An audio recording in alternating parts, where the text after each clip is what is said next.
La plus belle maman du monde, un album de Marianne Barcillon. Il était une fois une petite fille joyeuse, vive et curieuse, qui s'appelait Papoutsa, et qui était le rayon de soleil de sa maman. Seulement voilà. Papoutsa rêvait depuis toujours d'accompagner sa maman au marché des 1000 marchands. Et sa maman ne voulait pas. Papoutsa avait beau insister, supplier, implorer. « S'il te plaît, maman! Oh, s'il te plaît !»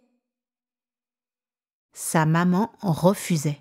« Non, ma biquette, c'est beaucoup trop loin. »« Non, ma chérie, il y a beaucoup trop de monde et beaucoup trop de bruit. »« Non, ma Papoutsa, les marchés sont pleins de courants d'air et le temps est beaucoup trop froid. »« Mais je te le promets, plus tard, un jour, je t'emmènerai. »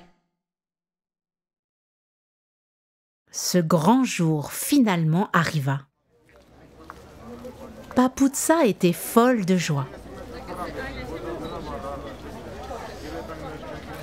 Papoutsa sautillait d'un étal à l'autre, découvrait des senteurs nouvelles, des parfums délicats qui chatouillent l'estomac, des odeurs entêtantes comme celles des anchois, des olives, des poissons au ventre bleuté. Les pâtisseries de Madame Leila, gorgées de miel et d'amandes grillées. Goûte, maman, comme c'est délicieux! S'exclamait Papoutsa en croquant dans une corne de gazelle. Le stand de Lingli, la marchande d'oiseaux, proposait des rossignols, des canaris, mais aussi des cerfs-volants lestés de sifflets et de tambourins et qui chantaient dans le ciel. Papoutsa tirait sa maman par le bas de son manteau. « Écoute comme c'est beau, maman! Regarde, maman, les poules et les biquettes !» hurlait Papoutsa en grimpant sur les chevreaux qui sautillaient parmi des poules et des dindons apeurés. « Regarde, maman, je suis sur la pointe des pieds. Tu as vu comme je suis douée? Maman? Maman? Maman !» Papoutsa chercha de tous côtés, mais en vain. Sa maman avait bel et bien disparu.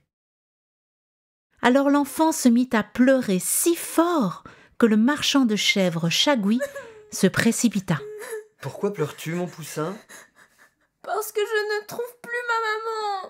Je suis perdue. » « Elle est comment ta maman ?»« Ma maman, c'est la plus belle maman du monde. »« Alors ne t'inquiète pas, nous allons forcément la retrouver. » Le marchand de chèvres sécha les larmes de Papoutsa et, suivi de son fils, des chèvres, des poules et des dindons, se mit à arpenter les multiples allées du marché aux 1000 marchands. Ils cherchèrent longtemps avant de rencontrer le plus joli visage qu'on pût imaginer.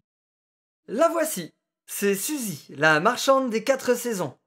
C'est la plus jolie femme de la région. »« Elle est belle, » dit Papoutsa. « mais ma maman est encore plus belle, et plus grande aussi. »« Plus belle et plus grande ? Alors j'ai peut-être une idée. » dit Suzy. « Suivez-moi. » Suzy, le marchand de chèvres, son fils et Papoutsa traversèrent le marché jusqu'au stand de Mamzelle Adèle, la marchande de crêpes. « Elle est belle et elle est grande, » dit Papoutsa. « mais ma maman est encore plus belle et encore plus grande. Et elle est aussi plus élégante. »« Alors, peut-être que je sais où elle est, » dit Mamzelle Adèle. « Suivez-moi. » La petite troupe arriva devant la vitrine dorée du salon de Bellissima, experte renommée en coiffure et beauté. « Ma maman est encore plus belle et encore plus grande. Et elle est bien plus élégante.